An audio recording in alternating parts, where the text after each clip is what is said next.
Hi friends, இன்றைக்கி நம்ம இலக்கணத்திலிருந்து பிரித்து எழுதுதல் என்ற தலைப்பு பார்க்க போகிறோம்.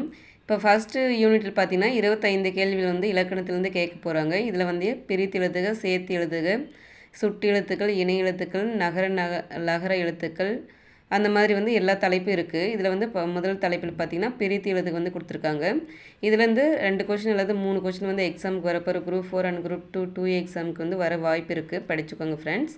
இப்போ பார்த்தீங்கன்னா பிரித்து எழுதுகளை வந்து என் தமிழ்னா அப்படிங்கிறத வந்து எப்படி நம்ம பிரிக்கலான்னு பார்த்தீங்கன்னா எம் குட்டல் தமிழ் குட்டல் நா அப்படின்னு பிரிக்கிறது. இதுதான் வந்து சரியானது. இந்த கொஷின் ஆல்ரெடி கேட்டிருக்காங்க, நிறைய டைம் கேட்டே தான் இருக்காங்க. குரூப் 2 அண்ட் 2A, குரூப் 4 எல்லா கொஷின்லேயும் வந்து கேட்டே தான் இருக்காங்க.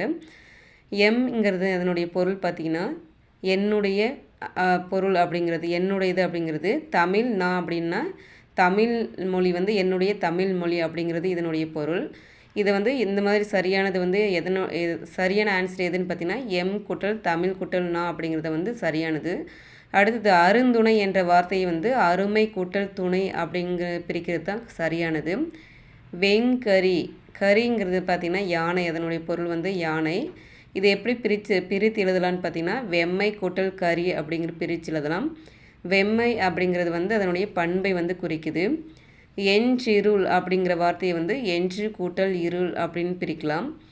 விலங்கொடித்து, விலங்கு கூட்டல் ஒடித்து, இந்த மாதிரி தான் வந்து பிரிக்கணும். இதுதான் வந்து சரியானது.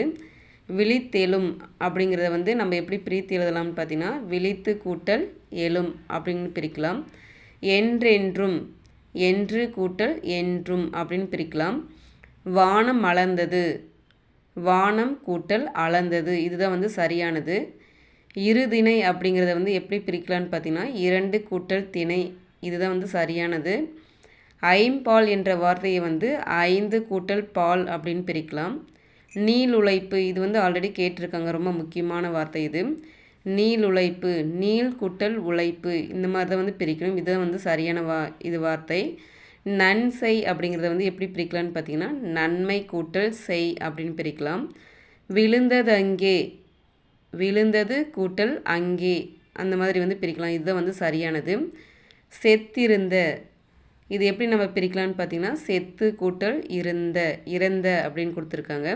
இது வந்து இப்படி தான் பிரித்து எழுதணும். செத்து கூட்டல் இறந்த அப்படிங்கிறது தான் வந்து சரியானது. இன் ஓசை, இன் ஓசை வந்து நம்ம எப்படி பிரிக்கலான்னு பார்த்தீங்கன்னா இனிமை கூட்டல் ஓசை அப்படின்னு பிரிக்கிறது தான் வந்து சரியானது. வல்லுருவம் அப்படின்னு பார்த்தீங்கன்னா எப்படி பிரிக்கலான்னு பார்த்தீங்கன்னா வல்லு கூட்டல் உருவம், இதுதான் வந்து சரியான வார்த்தை. வல் என்பது பார்த்திங்கன்னா நட செல் அப்படின்றது, நடத்தல் அப்படின்ற ஒரு பொருள். உருவம் என்றது வந்து நடந்து செல்கின்ற உருவம் அப்படின்ட்டு வரும். இது வந்து நம்ம எப்படின்னா வல் கூட்டல் எக்ஸாம்பிள் எப்படி கொடுப்பான்னு பார்த்தீங்கன்னா வல் கூட்டல் உருவம், வல்லு கூட்டல் உருவம் அப்படின்னு கொடுப்பாங்க. நமக்கு வந்து கன்ஃபியூஸ் ஆகும், வல் அப்படின்னு வருமா இல்லை வல்லு அப்படிங்கிறது வருமானு பார்த்துட்டு வல்லு கூட்டல் உருவம், இதுதான் வந்து சரியானது.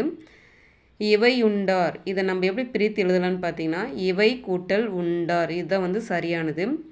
செம்பயிர், இதை நம்ம எப்படி பிரித்து எழுதலான்னு பார்த்தீங்கன்னா செம்மை கூட்டல் பயிர், இது வந்து பயிருடைய பண்பை வந்து குறிக்குது. செம்மையாகிய பயிர் அப்படிங்கிறதுனால செம்மை கூட்டல் பயிர் அப்படின்னு நம்ம பிரித்து எழுதலாம். செந்தமிழ், இந்த கொஷின் வந்து ஆல்ரெடி கேட்ட கொஷின் தான், ரொம்ப முக்கியமானது. இது நம்ம எப்படி பிரித்து எழுதலாம் இந்த வார்த்தைன்னு பார்த்தீங்கன்னா செம்மை கூட்டல் தமிழ் அப்படின்னு பிரித்து எழுதலாம். பொய் அகற்றும் என்ற வார்த்தையை வந்து பொய் கூட்டல் அகற்றும், இந்த மாதிரி தான் வந்து பிரித்து எழுதணும். இது சரியானது. சீரிழமை, இந்த கொஷின் வந்து ஆல்ரெடி கேட்டிருக்காங்க, குரூப் 4 அண்ட் குரூப் 2 வந்து கேட்டிருக்காங்க. சீரிழமை அப்படின்றது வந்து பார்த்திங்கன்னா சீர் கூட்டல் இளமை, இந்த மாதிரி பிரிக்கிறது தான் வந்து சரியானது.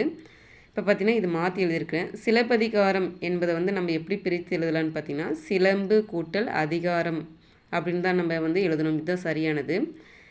இப்போ பார்த்திங்கன்னா வெண்குடை அப்படிங்கிறத வந்து எப்படி நம்ம பிரித்து எழுதலான்னு பார்த்திங்கன்னா வெண்மை கூட்டல் குடை, இந்த மாதிரி வந்து பிரித்து எழுது தான் வந்து சரியானது. இந்த வீடியோவில் இருக்கிறது எல்லாமே முக்கியமான கொஷின் தான் ஃப்ரெண்ட்ஸ். கண்டிப்பாக இதில் வந்து ஒரு கொஷின் அல்லது 2 கொஷின் வந்து குரூப் 4 அண்ட் குரூப் 2 எக்ஸாம் வந்து கண்டிப்பாக வரும். இந்த வீடியோ உங்களுக்கு பிடிச்சிருந்தால் லைக் பண்ணுங்கள், உங்கள் ஃப்ரெண்ட்ஸ்க்கு ஷேர் பண்ணுங்கள், சப்ஸ்கிரைப் பண்ணுங்கள் ஃப்ரெண்ட்ஸ். தேங்க்யூ.